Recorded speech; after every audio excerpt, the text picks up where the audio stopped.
Hello students, in this lecture video I'll be telling you about the separation and isolation of DNA fragments which we have obtained in the previous lecture I told you by restriction enzymes. So the technique is gel electrophoresis where the DNA is negatively charged and under the effect of electric current it will move towards anode. The matrix or the gel which we use is made up of agarose. The principle is that the sieving effect of agarose gel will help the DNA fragments to resolve according to their size. Now, how can we visualize these fragments? Using a dye, ETBr, ethidium bromide. Under the UV light, these bands we can see as red or orange color. So, which we can separate afterwards and cut from the gel to purify it for our further experiments. So cutting of this gel is called as elution and then purification method. Next, let us look at the cloning vectors which we can use, which help to link our foreign DNA and select out the recombinants from non-recombinants. Generally, plasmids and bacteriophages are used for this purpose.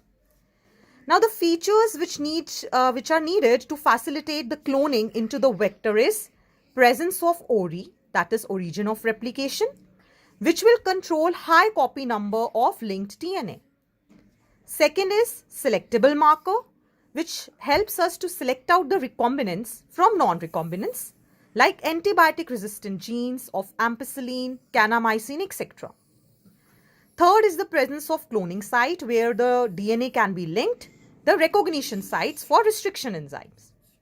So let us look at one example, that is E. coli cloning vector PBR322. This vector contains origin of replication and ROP, that is the sequence required to initiate the replication. There are certain proteins required for DNA replication. So now in this cloning vector we can see that there are two genes, antibiotic resistant genes, tetracycline and ampicillin. And no doubt it has multiple cloning sites also, multiple recognition sites. Now in an experiment, if we have cloned our DNA in the TET gene, so that this is the link gene shown over here. So now how the transformants will be selected, you should be clear with this. The tetracycline gene is now inactivated because the DNA is inserted here. So they will be, that is the transformants or the recombinants will only be resistant to ampicillin and not to tetracycline. Another concept is of insertional inactivation, in which the gene coding for enzyme is inactivated by this process. Suppose this is one plasmid which contains gene of beta galactosidase and we have linked this blue color gene in it. Now the recombinants here will be inactivated for beta gal and this here it will not be inactivated. So means non-recombinants have active gene and the recombinants will be having inactive gene. So next is to plate it on chromogenic substrate like X-gal, which will give blue color on the action of beta gal. So means the blue color will be given by non-recombinants because enzyme is active, but the recombinants will only give white color because the gene has been inactivated. So it cannot give blue color.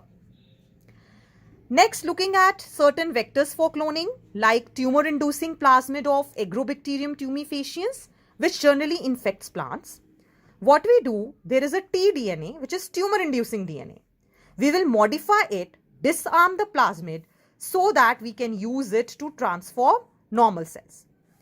Next is retroviruses which cause cancer. Here also we can disarm this retrovirus so that we will insert our gene instead of tumor gene so that it will now replicate in animal cell. Let us look at transformation process, that is the introduction of the recombinant DNA molecule into host cell. DNA being hydrophilic, it cannot easily enter any cell. So the cells are made competent to take up the DNA using calcium ions. These calcium ions, it increases the efficiency of the DNA to be taken up by the cell. Now how this is done? Cells are incubated on ice, then heat shock treatment at 42 degrees given and then again put on ice. So this will help in opening the pores and the cells will easily take up the recombinant DNA. There are other methods also of transformation. Let us look at it. Microinjection in case of animal cells. What is done? Recombinant DNA is directly injected into nucleus. Then in plant cells, it is biolistics or gene gun. What is done?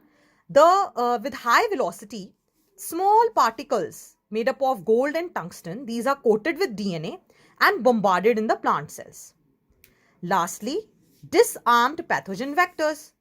Again, like tumor-inducing plasmid, the gene that is inducing tumor, that will be replaced by gene of our interest.